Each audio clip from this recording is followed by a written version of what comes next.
Hello and welcome back, or welcome if this is your first time here. More likely than not, it is. So, I just found out that apparently, in 2025, last year, 40% of white collar workers, white collar means like office work, knowledge workers versus blue collars, hands-on manual labor.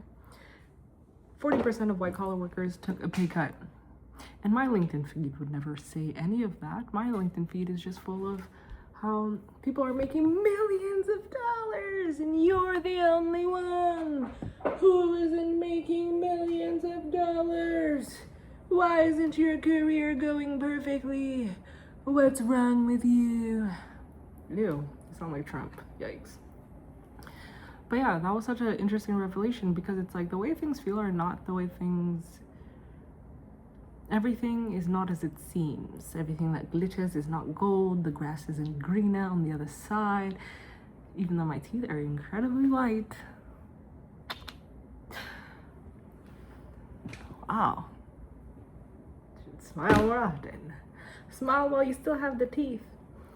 Yeah, so that was just an interesting thing for me to find out because it's like, damn, I'm sitting here feeling like maybe there's something wrong with me if I go down in title. Maybe there's something wrong with me if I go down in pay. Maybe there's something wrong with me if I go to a company that I don't feel great working at. No, baby, no. All that career advice doesn't apply. And you only see the edge cases of people who are experiencing the benefits of the ideal path. But nobody's proud to talk about the fact that they took a pay cut. Nobody's proud to talk about the fact that they're down a level. Nobody's proud to talk about the fact that they're at a place that stresses them out. And also they're probably not allowed to because they're too afraid of losing their job, losing their reputation, seeming like a risk to a future company while they're on a platform that has people looking to hire them. You know? And so I just think that that's so unfortunate that you're caught in this conundrum where LinkedIn wants to be a social media platform so bad, but at the end of the day, it's still a place to search for jobs, and your LinkedIn profile is still being linked on your literal job application, and people are screening it before they talk to you. Why the fuck are you even looking at my LinkedIn profile instead of my resume?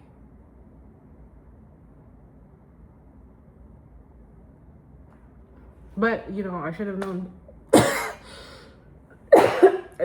better that we don't live in a world built on logic, and people do not give a damn about bias training anymore. They said, oh my god, bias? Why would we care? Trump is president and all of you need to pay rent. So yeah, the thing that it says 40% took a pay cut. It says nothing of people who are in basically the same pay range, people who got slight pay increases, etc.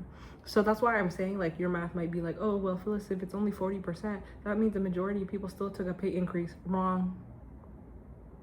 The absence of a pay cut is not the presence of a pay increase. Critical thinking, okay? It just means pay cut, pay the same, pay slightly higher. We actually don't know how many people got a significant pay raise in 2025. And meanwhile, I'm sitting here, and maybe you're sitting here thinking about, damn, I wish I had a significant pay raise. And all the stories, the cherry-picked stories that your brain's like, well, this person got a pay raise, and this person got a pay raise.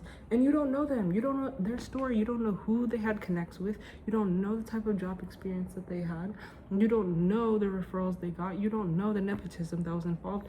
And maybe, just maybe, they worked really freaking hard to get that pay increase, and it's probably a level of work that you're not even willing to do.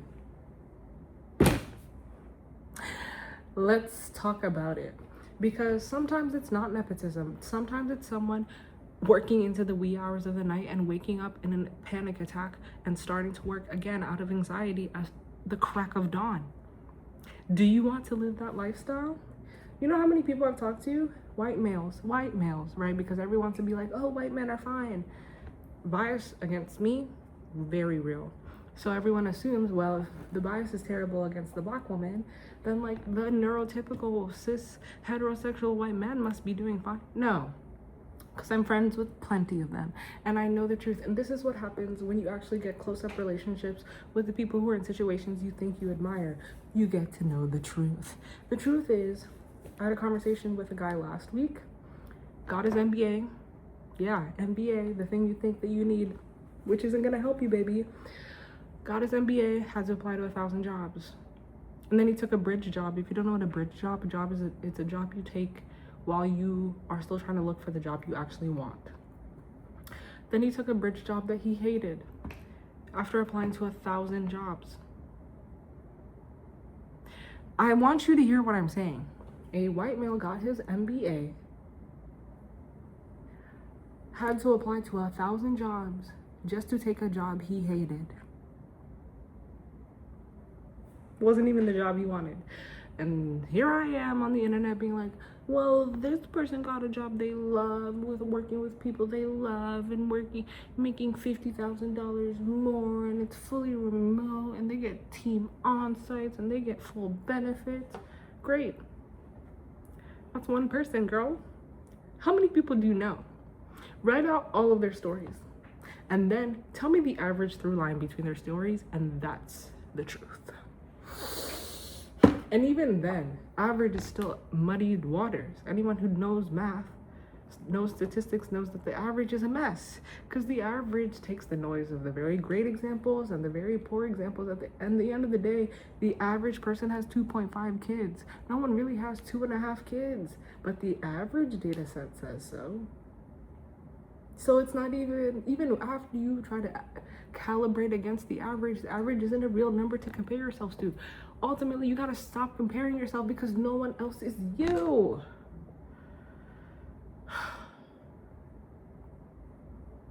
No one has your personality, your quirks, your social interaction styles, your resume, your job experiences, your reputation, your brand, your work ethic, your health, your energy, your financial situation, your social situation, etc., etc., etc., etc.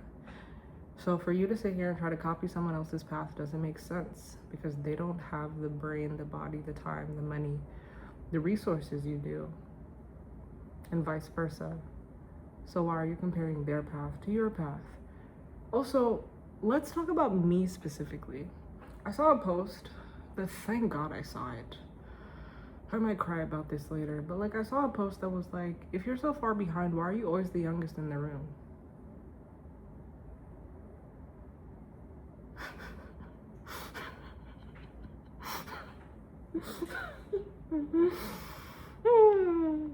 If you're so far behind, why are you always the youngest in the room?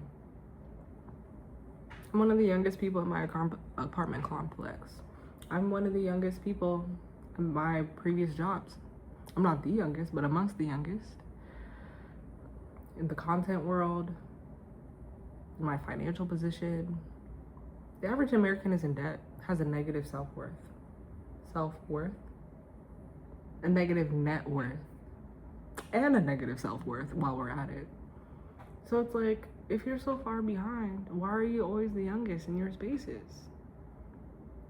Why aren't you surrounded by teenagers? By young adults?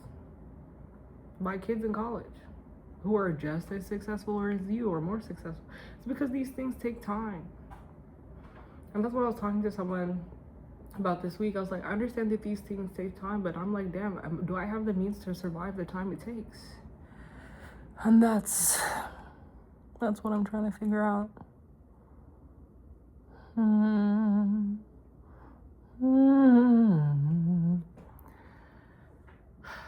And I was looking back at my old diaries. Lucky me, I have my journal since 2012. Crazy, right? But yeah, I was looking through my old journals. The shit I was worried about 15 years ago, guess who's still worried about it now? Exercising consistently, making enough money for rent, trying to be a speaker. I'll give it to myself. I'm consistent in what I want, and yet not consistent in taking action on achieving it. Whew. If I had just been as consistent in wanting the things as I had been in taking action on the things, I would have the things by now. Oh, that hurts. That really hurts me to say. If I had been as consistent in wanting the things as taking action on the things I want, I would have the things by now. Hey, it's July 15th, 2026. We're realizing it now. 15 years have gone by of me wanting the same shit, but just hopping on the horse, off the horse, on the horse, off the horse, on the horse, off the horse, on the horse, off the horse, on, off. Restarting. Maybe this strategy works better. Oh, just kidding. That strategy is perfectly fine. I was just early in the strategy. Oh, no. It can't possibly be this bad. I know other people who are early who are so much better at it. There must be a different strategy. Pivot the strategy. Pivot the strategy. Pivot the strategy. Oh my God, none of these are working. Let's just go back to the original strategy. I hate how this strategy feels. Let's try another strategy. Ooh, I think I'm gonna buy this course because this person really seems to know the strategies for my specific situation. And back to trying the original strategy.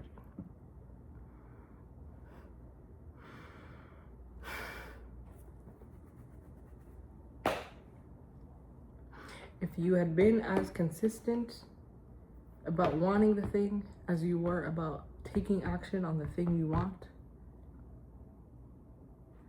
you'd have the thing. So let's talk, you and me.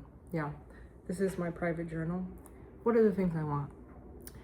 I want to wake up every morning and look at the sun, right? I've done tons of research on what helps with depression, health, all of these things. Wake up every morning and look at the sun. I want to read my Bible every day. I want to pray every day. I want to go to the gym, weightlift Monday, Wednesday, Friday. I want to stretch every night, even though it's nighttime now and I know I'm not about to stretch. I want to do my stability routine Tuesday, Thursday, Saturday. I want to eat my protein oatmeal in the morning, my egg sandwich for lunch, my protein egg sandwich and a shake at lunch and breakfast with my creatine, and egg sandwich at dinner so I can get enough protein in the day and enough fiber. I want to go to church every Sunday. I want to go for a walk every day around my building and collect items that I can sell on Facebook Marketplace. I want to list those items from anywhere from $5 to $50 depending on what the item is. I want to meditate to go to sleep.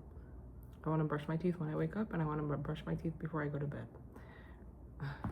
I want to massage my hair every evening. Ugh, Lord knows I'm not going to do that. But I want hair, long hair. I wanted long hair this whole time. I want to drink a gallon of water per day.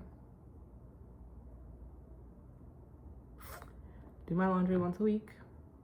Clean my house a little bit every night. Put my dishes away at night. Take the dishes out in the morning. Listen to my affirmations in the morning. Listen to my affirmations in the evening.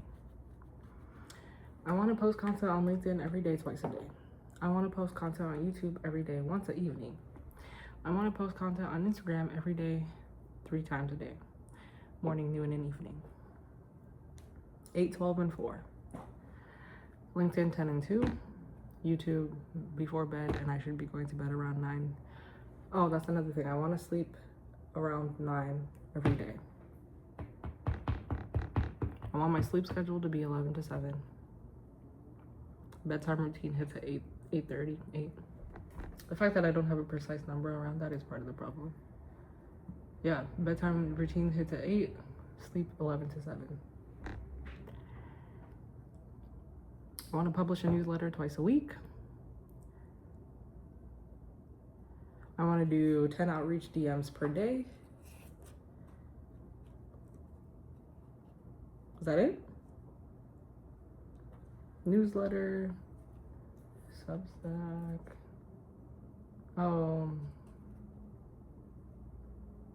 That's it. That's my whole life. So then why don't you just do that?